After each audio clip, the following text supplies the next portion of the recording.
Ką jūs galvojate apie pantomimą?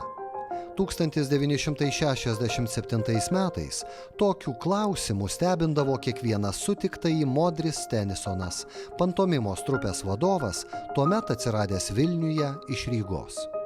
Ir žmogus, niekada anksčiau nekvaršinęs savo galvos panašiom problemom, taip netikėtai užkluptas, nejučiom imdavo ieškoti galvoje pantomimiškų sąvokų.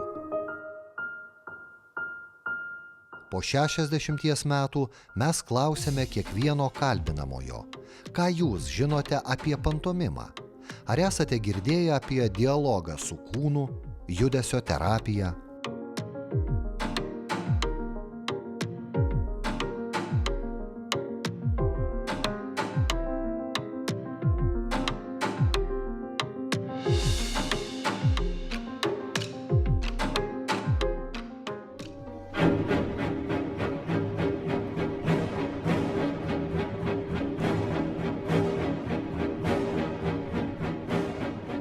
Gal kaip pantomimos aktorius aš jau nelabai stiprus, bet prieš 6 metus, vėlgi aš jam dėkingas, aš dar drįsau išeiti scenai vaidinti. Man atrodo, aš pranokau netgi Plisecką, kuri išėjo į sceną, kai buvo 70 metų paskutinį kartą. Aš jau vėliau. Ir įdomu, kad aš manau, jūs įsitikinsit, kad iš tikrųjų kūnas, judesys gali gyventi žmoguje nepriklausomai nuo amžiaus.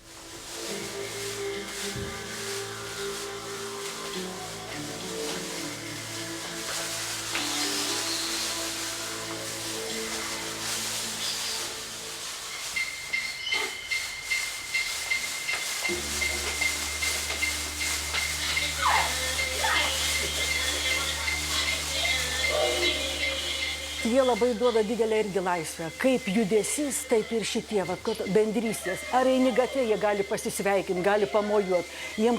Tas džiaugsmas jų yra natūralus, toks, koks tai turi būti. Be jokių ten iš anksto sugalvotų klišių.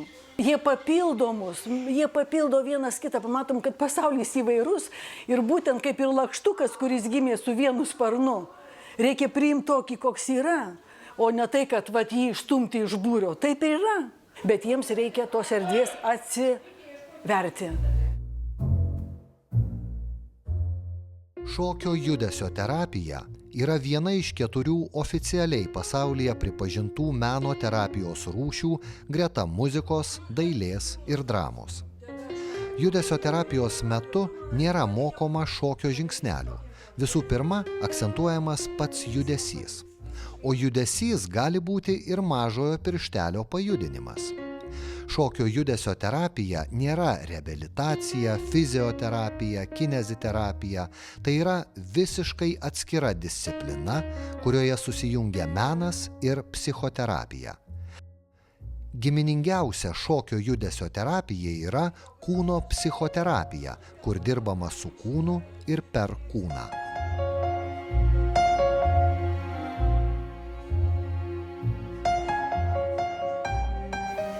Labai garbinga pasaulyje pripažinta. Judesio psichoterapija. Tiesiog išsivyniojo iš tos pantomimos mano metodikas meninė. Pirmiausia, aš patyriau ant savęs, kad kai aš pradėjau teatrų užsiminėti, tai man čia psichologiškai labai daug ką padėjo. Čia ir dramos, ir pantomimos. Pas mane pradėjo rasti žmonių, kurie norėjo eiti repeticiją, bet nenorėjo į sceną eiti.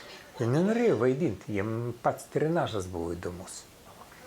Tai dabartinai treniravosi, tai po trupučiuką aš tos pratimus pradėjau atrinkti ir pradėjau žiūrėti, kas kur veikia, kas kokia kryptim. Ir susidėliojo tokia metodika, aš ją pavadinau dialogas su kūnu. Tie jo pratimai, ta jo praktika reikalavo psichinio susikaupimo. Nes psichinis ir fizinis susikaupimas duodavo tą tokį sprogimą, kūrybinių kažkokių emocijų, kūrybinių kažkokių tų fizinių veiksmų ir taip toliau. Anksčiau mes, iš savo kažkokių tai sugebėjimų, iš savo tokių buitinių veiksmų sugalvodavom vaidmenį ir bandėm tą vaidmenį scenoje vaidinti. O atėjus Dimai, tą visą mūsų aktoriškos studijos jau jisai įprasmino. Mes supratom, iš kur semtis jėgų, iš kur gauti tą psichologinį kažkokį nusiteikimą. Pirma, vykdavo fiziniai visokie pasiruošimai, mankšta, sakykime, o paskui prie tų fizinių pratimų prijungdavom psichologinius visokius. Tikrai tą žodžio prasme Dima buvo mūsų meistras. Tai aš su tą metodiką važinėjau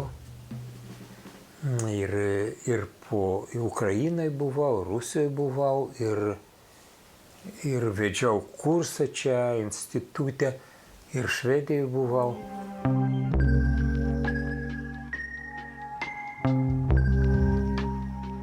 Dimos Kuniskio gyvenime nebuvo rutinos, vieno darbo, vienos veiklos.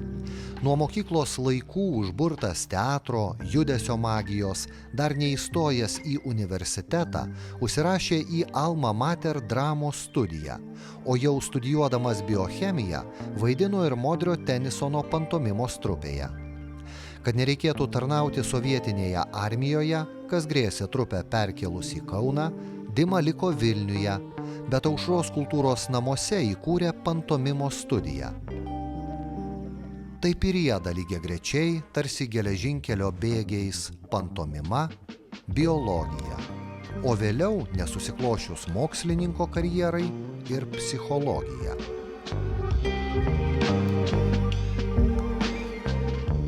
Psichologija čia irgi buvo dar viena gyvenimo dovana, su dideliu įkvėpimu 5 metai, tiesiog kaip įkvėpti, iškvėpti. Labai buvau patenkintas, labai buvo įdomus, geras kursas. Žodžiu, entuziazmas, iš užsienio važiavo garsus psichologai, čia tik atsidarė vartai, visiems buvo įdomu, kas ten buvo už tos geležinės uždangos. Važiavo klasikai ir vedė į seminarus nemokamai. Ir, žodžiu, ko tik nori, nuo tokių rečiausių psichologijos mokyklų iki klasikinių, iki šamanizmo tyrinėtojų. Ko tik nori, visko buvo.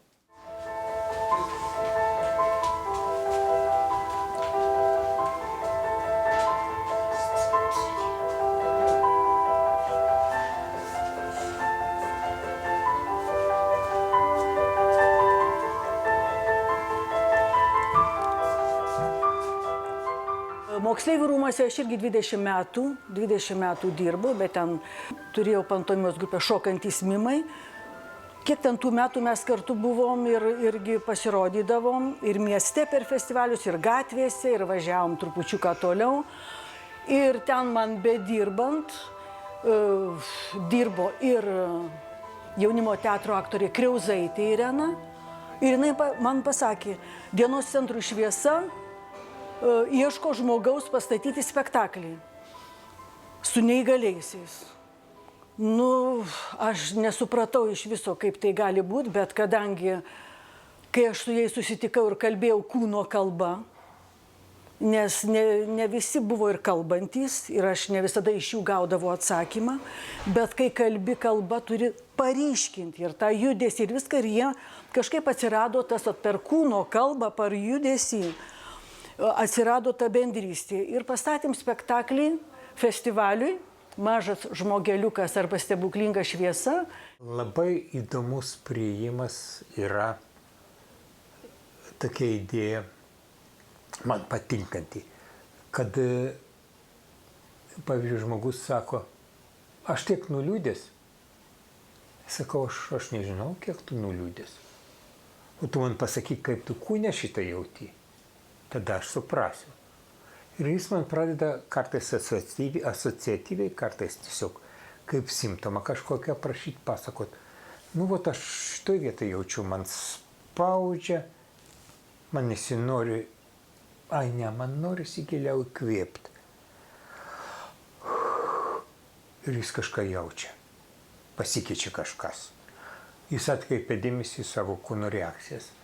O aš dar nežinau, aš prašau, kad jis nepavadintų kokia čia emocija. Paskui prasideda visai nuostabus dalykai. Šitas daiktas toks arba toks, šitas daiktas pilkas pasirodo, šito daikto paviršius va toks yra ar kitoks, šiltas, šaltas. Ir tik tai po to, po visų šitų išgyvenimų, svarbiausia, kad po to aš galiu savyje pajusti. Kai jis sako man, kad jam liūdna, man tas nelabai ką sako. Kai jis man aprašo kūniškus pojūčius, tai aš jau žinau, apie ką eina kalba. Va, tai čia jau ne mano atradimas, bet man jis labai patinka. Čia jau psichologijai naudojama daug kur toks priėjimas. Ir dirbant su kūnu mes gaunam tokį totalinį visybišką išgyvenimą. Žmogus nesubyra jau į tokius gabalus, čia mano mintis, čia mano tas, o kur aš, o kur kas. Kada tu fiziškai šitą praleidi, kada tu fiziškai išgyveni, tu save jauti tokį, aš tada esu visas. Judesys yra labai stiprus dalykas ir mes net nesuvokiam, kad mes judesiu, kūno padėtim pasitikim daugiau, intonacija, mimika, nežodiniais dalykais, mes pasitikim daugiau nei žodžiais. Aš nesu judesio terapijos specialistė, bet man atrodo, kad šiuolaikinis šokis, jisai dažnai labai pasibeldžia į žmogaus vidinės kažkokias būsenas, į jo kažkokius vidinius dalykus. Jeigu, sakykime, balete, mes žiūrint į baletą, ar ne, tu galbūt ne visai gali save tapatinti su baleto šokėju, tai, sakykime, man atrodo, tiek stebinčio laikinio šokio šokėjais, tu ženkliai artimiau gali tapatintis kaip žiūrovas, arba dalyvaujant įvairiuose ten seminaruose ar workshopuose šiuolaikinio šokio, kadangi tai yra labai daug paremta unikalių ir labai savitų žmogaus judėjimų. Ir iš to kylančių, paskui jau toliau vystoma yra, sakykime, pati kalba judesio. Tai aš manau, kad to paseko yra pamatyta, kad galbūt tai galima naudoti ir psichologinių problemų sprendimų. Šokio judesio terapijos pradininke laikoma modernaus šokio atstovė Marian Hace. Po Antrojo pasaulinio karo, vesdama šokio užsiėmimus Vašingtono psichiatrinės ligoninės pacientams, turintiems potrauminio sindromo simptomų, pastebėjo teigiamą poveikį ligoniams. Šokio judesio terapija nuolat tyrinėjama. Teorija plėtojama atsižvelgiant į naujausius mokslinius tyrimus psichoterapijos, neurologijos srityse. Šokio judesio terapija išplito ne tik Jungtinėse Amerikos valstijose, bet ir Europoje bei visame pasaulyje. Žmonės labai jaučia, kad vienas dalykas, mūsų kūnas, kaip pasakius, nepakankamai mūsų gyvenime įvertintas. Po geros darbo dienos, kai mes grįžtam namo, tokiom galvom, mes paprastai galvom visi dirbam. Tai mes ir jaučiam galvą, gal kažkiek pečių įtemptų ir kažkur ten toli kojos ten tabaluoja trupučiukai, žemės nejaučiam. Ir jaučiam fizinį diskomfortą ir psichinį diskomfortą, nežinom kaip pailsėti, nežinom kaip atsipalaiduoti ir nežinom kaip išreikšti save. Čia man buvo atradimas, kai pas mane į tos užsiėmimus, būtent kai į sceną nenorėjo eiti, atėjo viena smuikininkė, kuri grojo simfoniniam orkestre. Va. Ir jau aš daviau ten paimprovizuoti kažkokį kūrinį. Man atrodo, čia buvo tas pats Stravinskis. Kažkokį kūrinį, kurį jinai ten grojo orkestrį, šitam jis jau buvo taip atsibodęs. Kada jinai jį praleido per savo kūną, jinai pasakė, jis man visai kitaip skamba, net negalvoju, kad jis toks. Ir iš tikrųjų tas kūniškas išgyvenimas, jis yra svarbus ir stiprus, ir kūno judesio terapija, šokio terapija, jie kaip tik tą efektą naudoja. Ta išraiška, spontaniška, betarpiška, mūsų jausmai yra užspausti. Kažkaip man vieną kartą bedirbant labai įstrigo,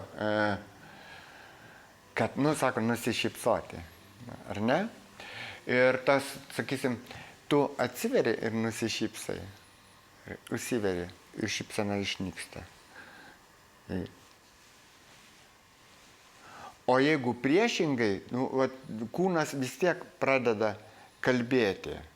Aš atsiveriu ir užsiveriu. Vėl pradeda kalbėti, nes kūnas prieštarauja tam, ką tu rodai, ar ne? Ir tada gaunasi kažkoks maniakas, žinai, toksai, žinai, šypsaisi, bet tu užsidaręs. O atsiveri tu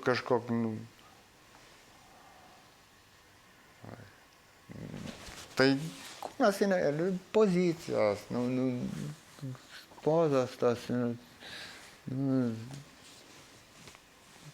kalba tik taip. Tiesiog reikia atkreipti dėmesį į žmogų, į mūsų gyvenimiškos patirties pilnai užtek, kad mes suprastume, koks jis, kaip jis. Mesgi jaučiam ir ne tik tos judesius, mes matom kūno spalvą, mes pastebim kvėpavimą, mes pastebim, kada užsikerta žmogus. Visas šitas reakcijos yra aišku kūno kalba. Bet to labai įdomus dalykas, mūsų kūnas kreipiasi į mus pačius, o mes nepastebim. Mes labai dažnai nepastebim, kaip kūnas jaučiasi. Jam trūksta mūsų dėmesio. Kai pradedi kreipti dėmesį į savo kūną, pradeda atsirasti labai tokie subtilūs kažkokie pojūčiai, kuriuos galima pavadinti energetiniais. Pagaliau aš jaučiu, kada mano kūnas pilnas energijos, o kada jis toks nupiekęs, vargšai. Protas labai dažnai nori stoti į diktatoriaus poziciją. Kūnas privalo daryti tą ir tą. O kūnas vargšas jau ir byra. Jis nieko blogo nenori padaryti, bet jis jau neturi jėgų. Kada tu išlaisvini savo kūną, tu jį išlaisvini. Atsiranda ta laisvė, jisai kvėpuoja, jisai gyvas yra. Man atrodo, judesys yra gyvybė, ir viskas.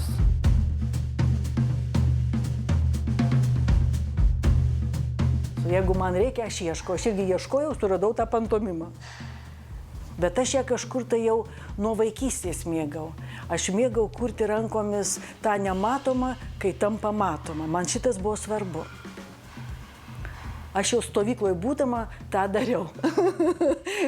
Kaip sakyt, atsimenu. Ir ten mano draugės, kaip sakyt, komentuodavo, juokdavosi, šaipydavosi iš to nematomo, kuris tampa matomu. Tai va. Tai čia tas yra, magija tai yra pantomimas, nematoma tampa matoma. Nėra sienos, o va štai jinai yra ta siena. Štai yra siena. Nebuvo ir yra.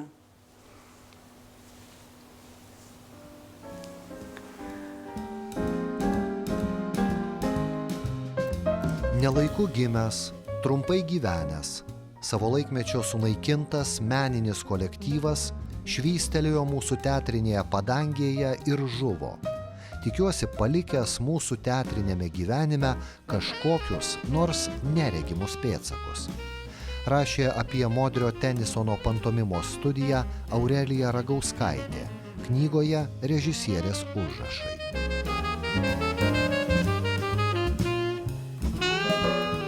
Pantomima po Kalantos susideginimo ir išvaikymo Modrio iš Kauno, uždarimas visas tos studijos, tai buvo tabu iš tikrųjų. Bet čia įvyko toks stebuklas ir jis, manau, kad yra dėsningas, kad Modris užsiaugino mokinių. Tų mokiniai užsiaugino dar naujų mokinių ir, žodžiu, ta tąsa taip ir nenutrūko ir jinai, tikiuosi, atgims, dabar yra pauzė galbūt tokia.